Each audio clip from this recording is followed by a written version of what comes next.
I am actually going to address a security matter related to the economy, and I think Dr. Tariq did a wonderful job outlining the issues.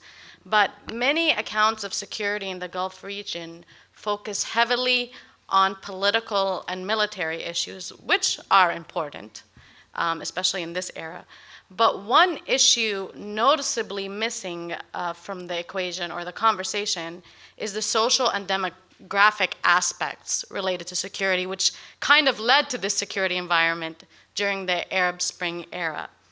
The Arab Gulf states are undergoing, have reached a critical demographic juncture, management of which will determine their economic and political stability for decades to come.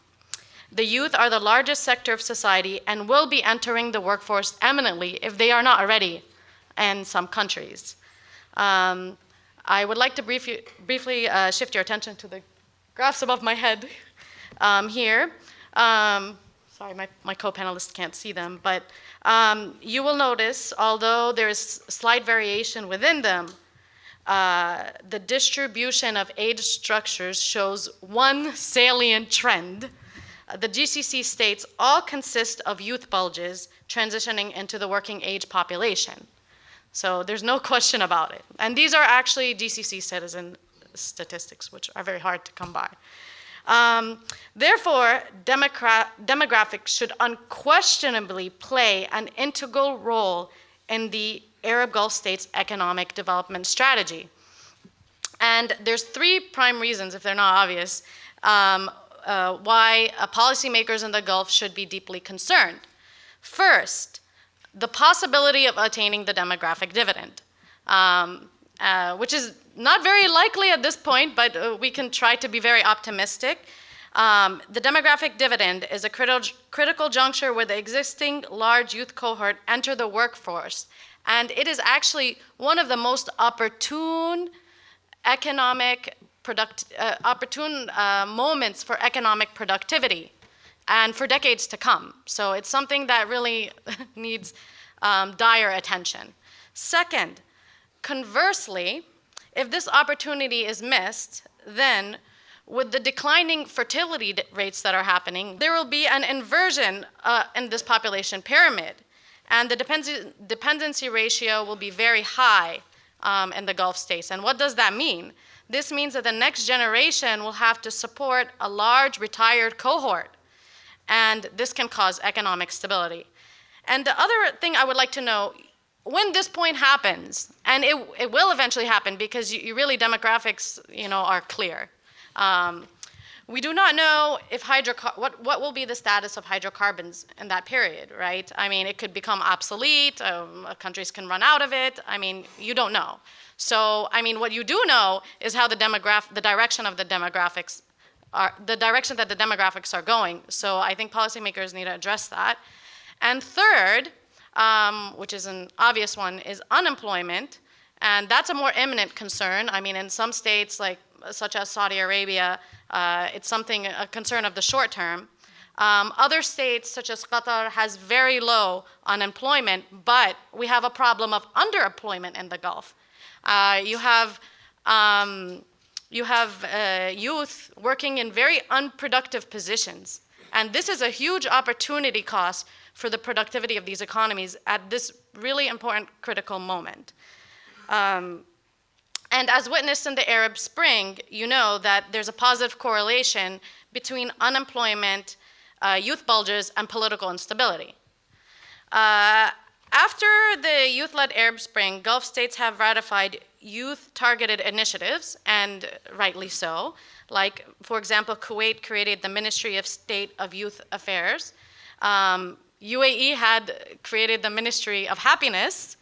And in conjunction with the establishment of these ministries and various youth-targeted programs, the GCC states also attempted to link their 2030 vision to the youth-focused innovation-led development, which I think that is very important. And you can see that there were institutions that were developed, which Tamkeen of Bahrain has existed before, but it has launched a few youth-targeted initiatives. You have the Kuwait National Fund for Small and Medium Enterprise, or the Qatari Development Bank. All of these are targeting nascent private sector development. And these in isolation are, of course, important and positive developments. However, there are two core points that I would like to leave with policymakers in the Gulf region.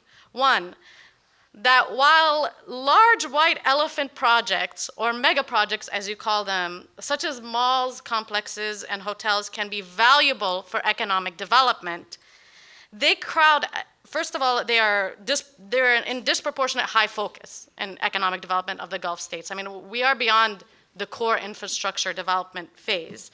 And these sort of projects crowd out opportunities for the growing youth and the development of development of the private sector and promoting entrepreneurs.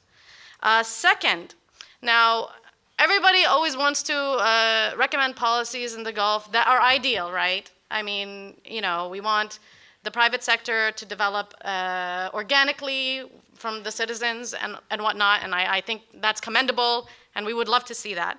But given that the centrality is an endemic characteristic of rentier economies, especially in the Gulf states, there needs to be the same level of a centralized force pushing innovation through the government.